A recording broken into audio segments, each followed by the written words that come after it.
సజీవుడైన యేసుక్రీస్తు నామంలో మనకందరికీ శుభములు. పాత నిబంధన గ్రంథంలో నుండి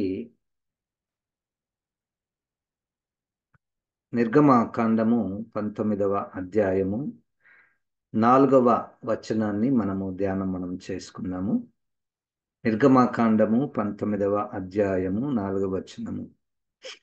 నేను ఐగుప్తీయులకు ఏమి చేసితినో మిమ్మును గద్ద రెక్కల మీద మోసి నా యొద్దకు మిమ్మునెట్లు చేర్చుకొంటినో మీరు చూచితిరి.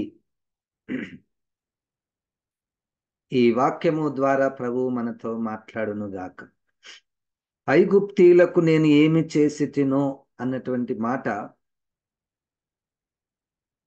శత్రువులకు తన యొక్క బల ప్రభావములను చూపించుట మొదటిది.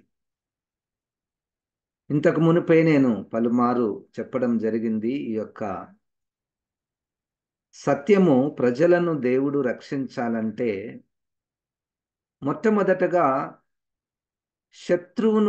శత్రువు యొక్క బలాన్ని బలహీనపరచాలి.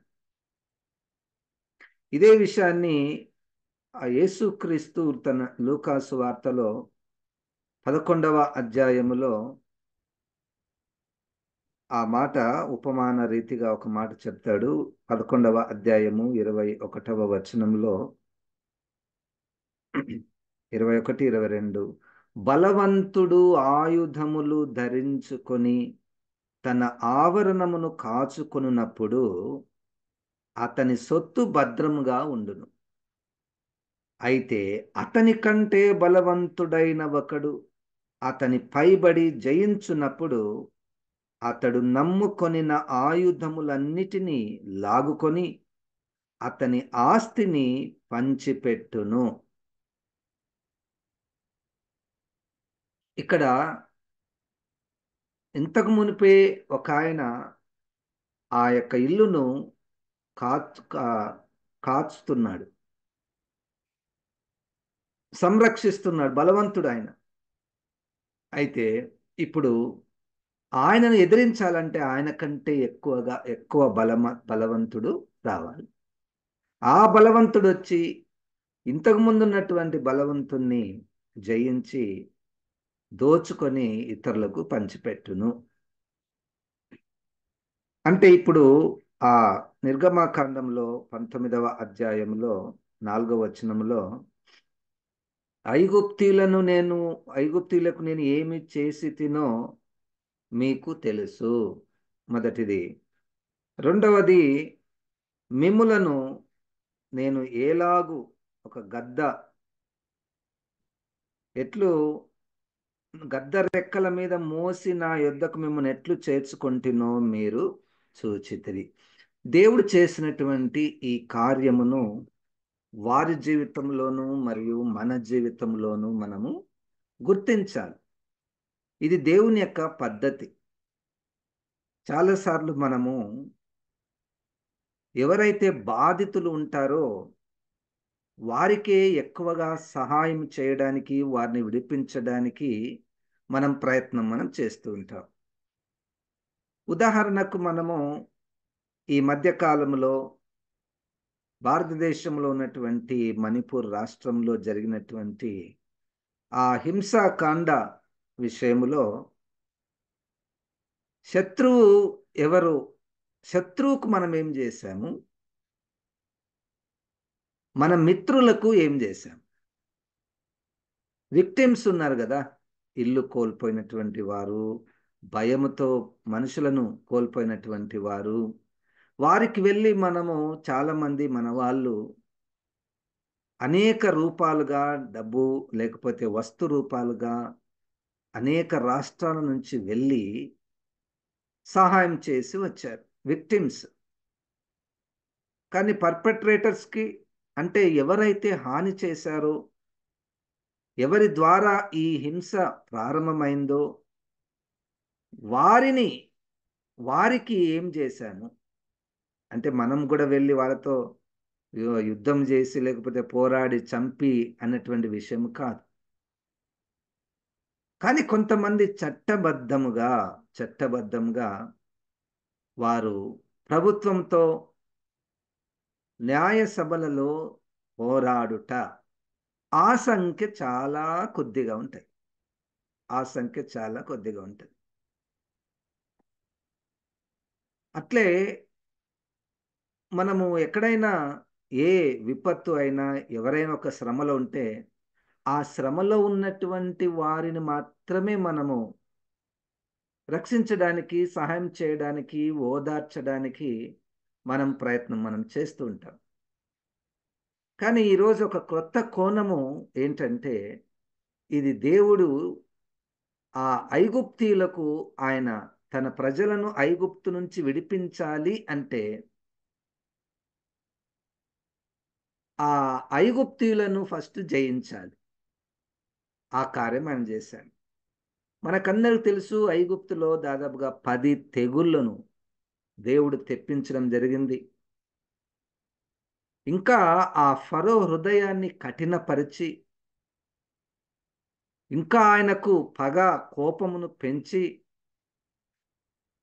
ఇశ్రాయేలును పోనీయకుండా చేసి మరొక తెగులు తెప్పించి, ఈ ఇశ్రాయేలు యొక్క దేవుని యొక్క బలమును, మహిమను, ప్రభావమును ఆ ఫరో రాజు గుర్తించాలన్నటువంటి ఉద్దేశముతో ఆ కార్యమును దేవుడు చేయడం జరిగింది.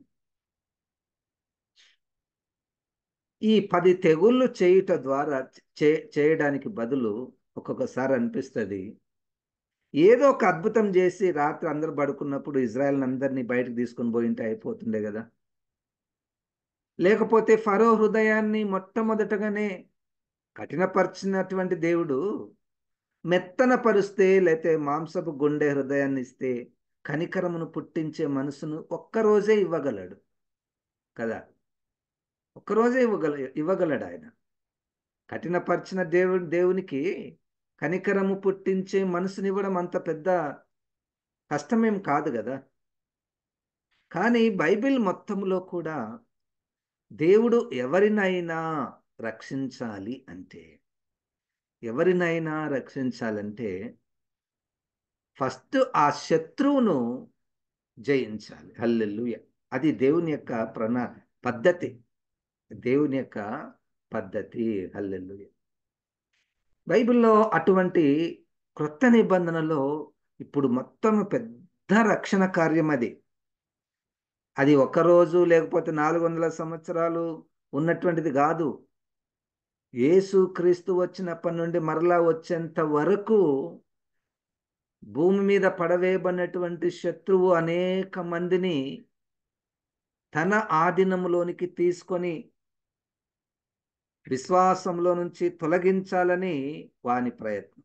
చూడండి 12వ అధ్యాయంలో, ప్రకటన గ్రంథము 12వ అధ్యాయంలో ఆ అపవాది యొక్క పనిని మనం గమనిస్తే,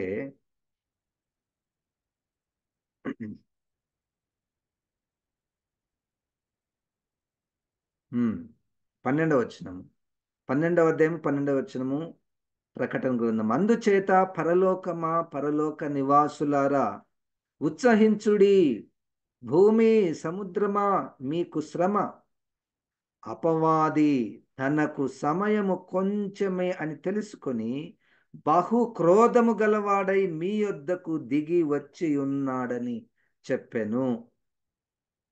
బహు క్రోధము గలవాడై మీ యొద్దకు వచ్చి ఉన్నాడని చెప్పెను.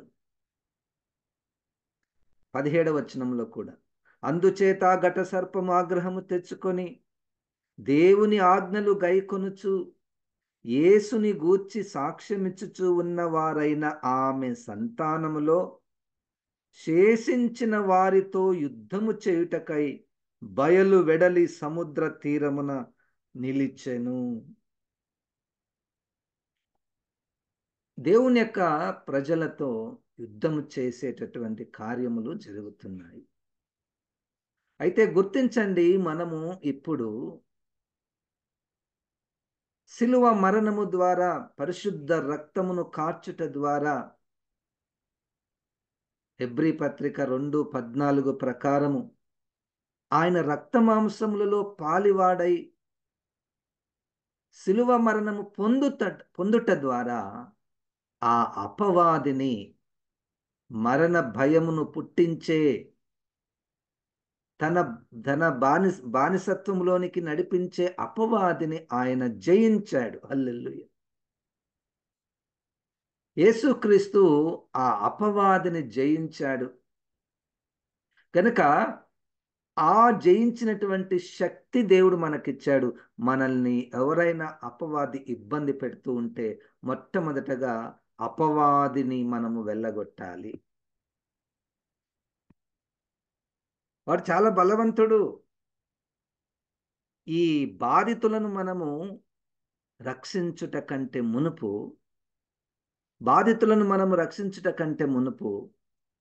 ఆ బలవంతుణ్ణి, ఆ శత్రువుని జయించినటువంటి దేవుడున్నాడు. ఆ జయించినటువంటి దేవుడు మనకు కూడా జయించుటకు అధికారమును ఇచ్చాడు. యేసు క్రీస్తు నామములో, ఆ శక్తిగల నామములో, అంటే మాటతో కాక, అంటే ఒక్కొక్కసారి మనకు దయ్యాలను మనం వెలగట్టడానికి ఈ పదమును మనం వాడుతుంటాం. యేసు నామములో వెలగొట్టుచున్నాం అంటుంటాం కదా. అయితే ఆ పదాల అక్షరాల మీద కాక, ఆ అక్షరము పలుకుతున్నటువంటి, ఆ పదాలు పలుకుతున్నటువంటి వ్యక్తికి యేసు నామములో ఉన్న రక్షణ అనుభవము కలిగి ఉన్నప్పుడు ఆ మాటలు పనిచేస్తాయి. శత్రువును మనం బంధించవచ్చును, శత్రువును ఓడించవచ్చును. అప్పుడు మనము బాధితులను మనము రక్షించవచ్చును. హల్లెలూయా.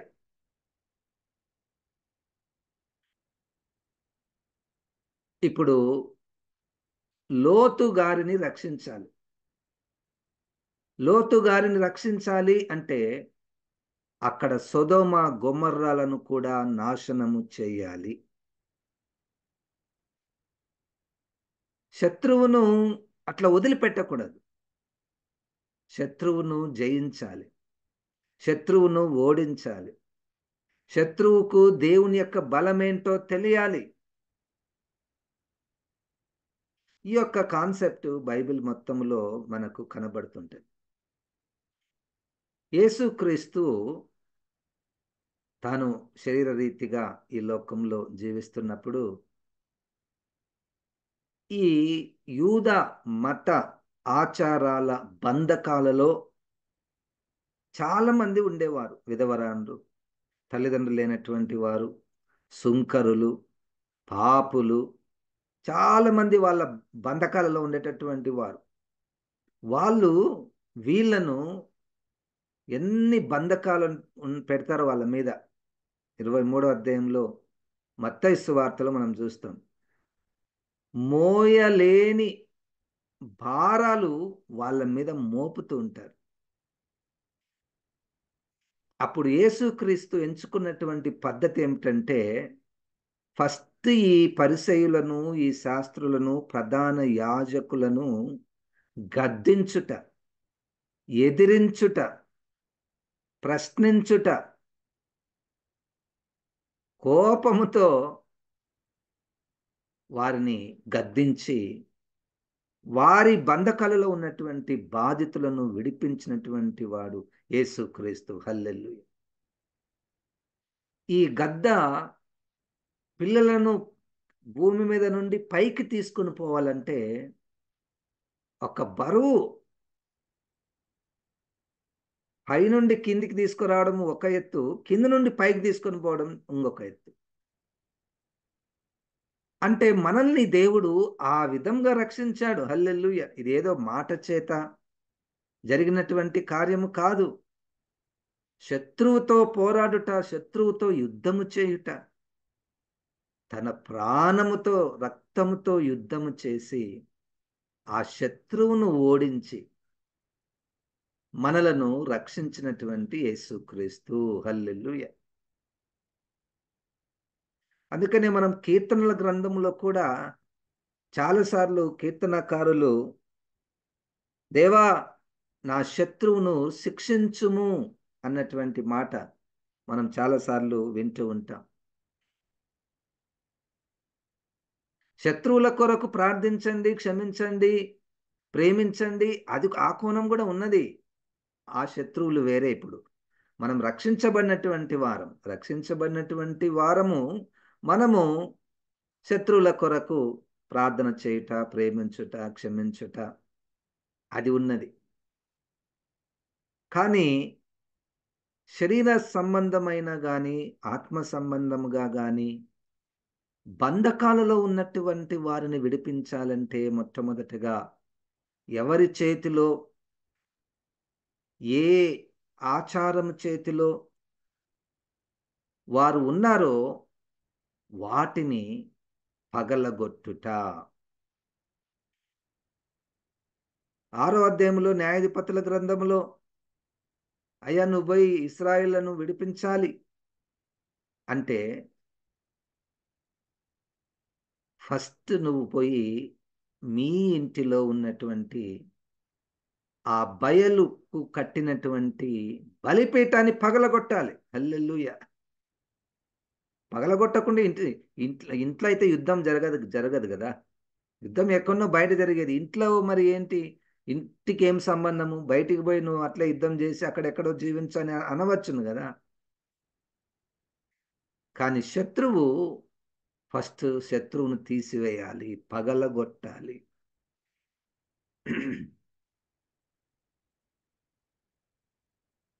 హిజ్కియా రాజు ప్రజలలో ఒక బంధకం ఏర్పడింది. ఏం బంధకం అంటే ఈ ఇత్తడి సర్పాన్ని వాళ్ళు మ్రొక్కడం ప్రారంభించారు.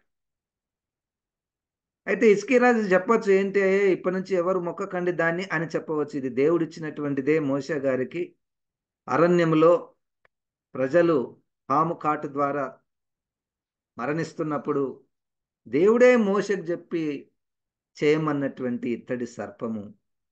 కాబట్టి దాన్ని ఉంచుకోండి కానీ గుర్తుకు, కానీ దానికి ఎవరు మొక్కకండి అని చెప్పవచ్చు. కానీ హిజ్కియా గారికి ఇది ఉండడం ద్వారానే కదా వీళ్ళు మొక్కేది, ఇది లేకపోతే అయిపోతుంది కదా అని దాన్ని చిన్న భిన్నములుగా పగలగొట్టెను. హల్లెలూయా. ఎంత ధైర్యం కావాలి! దేవుడిచ్చినటువంటి ఒక వస్తువును జ్ఞాపకార్థంగా ఉంచవచ్చును, జ్ఞాపకార్థంగా ఉండనీయవచ్చును. కానీ దాని ద్వారా విగ్రహారాధన ప్రారంభమైతే అది దేవుడిచ్చింది అయినా కానీ పగలగొట్టాలి. హల్లెలూయా. ఎంత ధైర్యము! శత్రువు దాంట్లోనికి ప్రవేశించాడు, మరి ఏం చేద్దాం? దేవుడు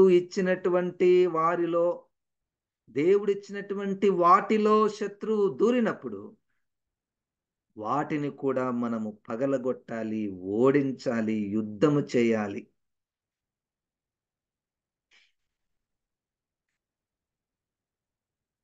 కనుక యేసుక్రీస్తు ఈ లోకంలో ఉన్నప్పుడు ఆయన దగ్గరికి చాలా మంది రోగులు వచ్చారు.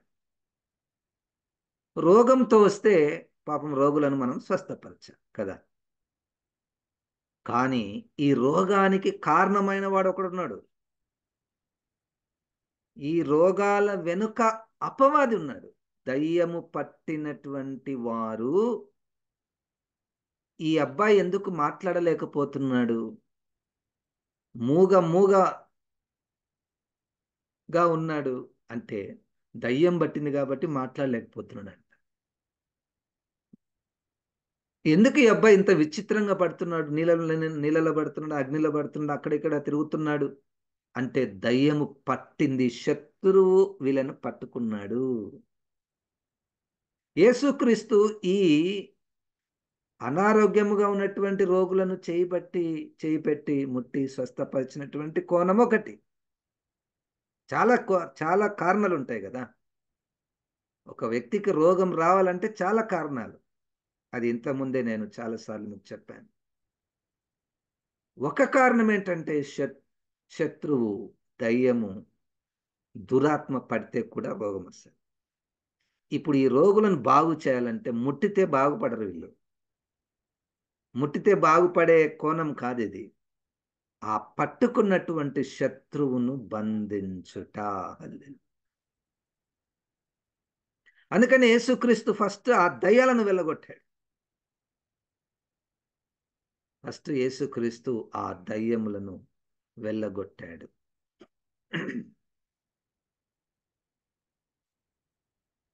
16వ అధ్యాయంలో మత్తయి సువార్తలో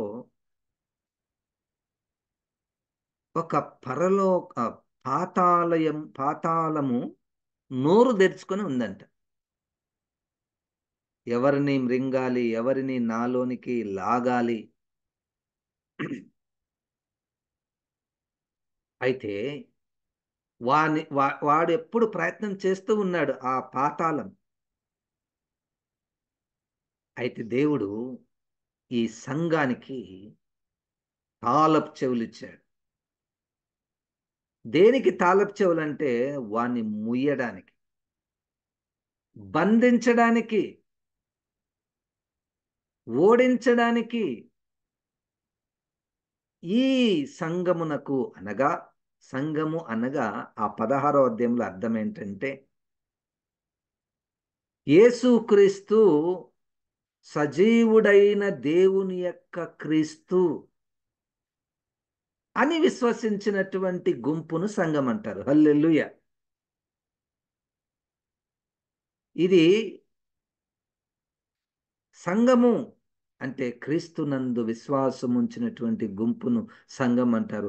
ఆ సంఘము ఎదుట పాతాళ లోకపు ద్వారములు నిలువ నేరవు.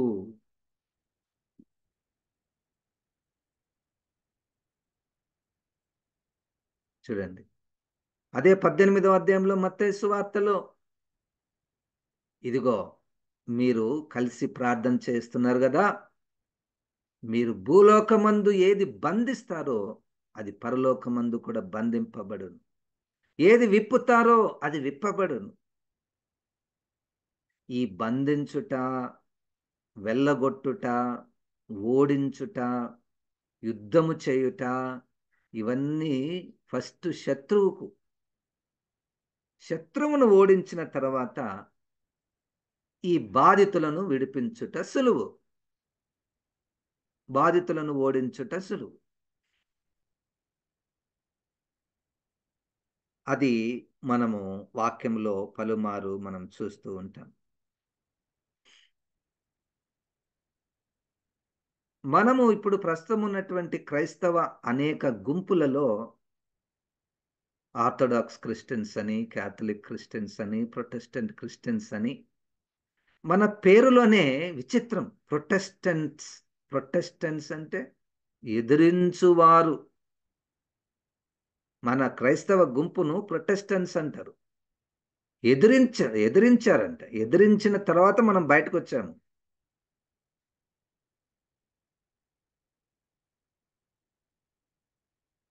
ఈ మత సంస్కరణలలో 16వ శతాబ్దంలో మార్టిన్ లూథర్ గారు, జాన్ హస్ గారు, జాన్ వెస్లీ గారు, ఇంకా అనేక మంది శత్రువు దగ్గరికి వెళ్ళి గద్దించారు.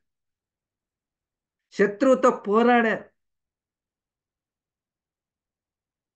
అవతల ఉన్నటువంటి వ్యక్తితో పోరాడి, ఇదిగో మీరు మమ్మల్ని అందరినీ కూడా సత్యము చదవకుండా, వినకుండా, సత్యాన్ని అనుసరించకుండా మమ్మల్ని అందరినీ బంధకములో ఉంచారు.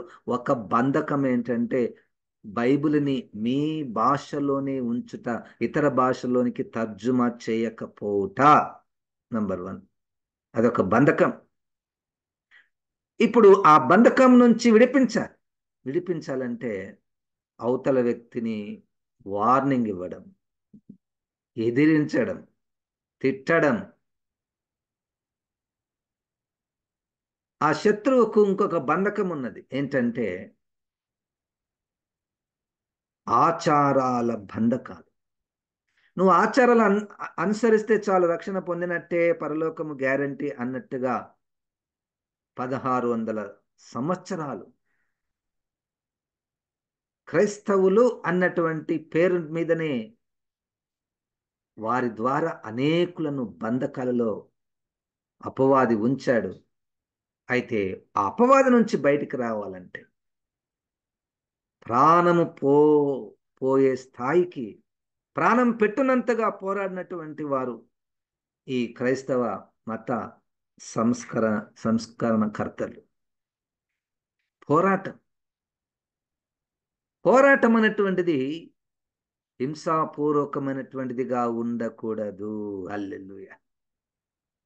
ఈ సూత్రాన్ని మనం పాటించాలి.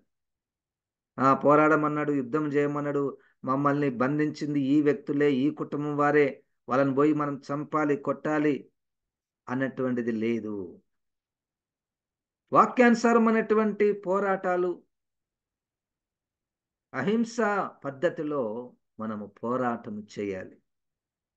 మనం పోరాడేటటువంటిది మొట్టమొదటిది ప్రార్థన, దేవుని యొక్క శక్తిని విడుదల చేయుట. రెండవది చట్టబద్ధముగా ఆ శత్రువులను ఎదిరించుట. చట్టబద్ధంగా శత్రువులను ఎదిరించుట.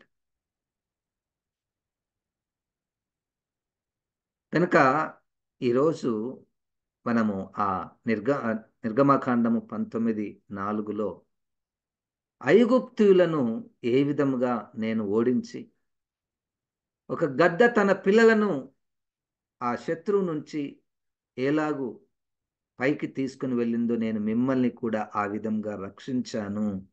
అంటే నేను నిన్ను రక్షించడంలో ఎంత ప్రయాసమున్నది, అది నువ్వు గుర్తించాలి. హల్లెలూయా. మన మీద ఉట్టిగా క్రీస్తుని అంగీకరించలేదు. మనం ఉట్టిగా క్రీస్తుని అంగీకరించలేదు. మనం క్రీస్తుని అంగీకరించాము అంటే ప్రతి సమయమందు ప్రధాన యాజకుడైనటువంటి మన యేసు క్రీస్తు తండ్రి దగ్గర విజ్ఞాపన ప్రార్థన చేస్తున్నాడు. నంబర్ 1. మనం రక్షించబడ్డామంటే మన కొరకు మన తల్లిదండ్రులే గాని, ఇంకొకరు గాని, మన విశ్వాసులే గాని, ఇంకొక ఊర్లో గాని వాళ్ళు ఉపవాసం ఉండి ప్రార్థన చేసినటువంటి వారు ఉన్నారు. మనకు తెలియదు. మనం కూడా అప్పుడప్పుడు మన రాష్ట్రం కొరకు ప్రార్థన చేద్దాము, మన దేశం కొరకు ప్రార్థన చేద్దామని అంటుంటాం కదా, మనం చేస్తూ ఉంటాం కదా. వాళ్ళు కొంతమంది ఉపవాసం ఉండి ఆల్ నైట్ ప్రేయర్లలో, సంపూర్ణ రాత్రి ప్రార్థనలలో రక్షణ కొరకు ప్రార్థన చేసేవారు ఉంటారు. నంబర్ 2. నంబర్ 3, ప్రాణాలకు తెగించి సువార్త చెప్పడానికి బయలుదేరినటువంటి వారు ఉన్నారు. కుటుంబాలను వదిలిపెట్టి ప్రాణాలకు చలి వాన తట్టుకొని మిషనరీలు కానీ, మన ప్రస్తుతము మన క్రైస్తవ సంఘంలో ఉన్నటువంటి సువార్థికులు కానీ ఎంత ప్రయాసంతో వారు వెళ్ళి సువార్తను ప్రకటిస్తున్నారు. కాబట్టి అనేకులు ప్రభువును తెలుసుకుంటున్నారు. ఒకరు రక్షించబడ్డారు అంటే ఎంతో ప్రయాసము జరుగుతున్నది. శత్రువును ఓడించుతున్నారు వారు. యుద్ధము, అది ఒక యుద్ధము. కనుక మన రక్షణను బట్టి దేవునికి వందనాలు, స్తుతులు. మరియు ఆ ఐగుప్తును, ఆ శత్రువును ఓడించినటువంటి మన దేవుని యొక్క బలమును బట్టి దేవునికి వందనాలు. హల్లెలూయా. ఆయన ఎంత బలవంతుడో దాన్ని బట్టి దేవునికి వందనాలు.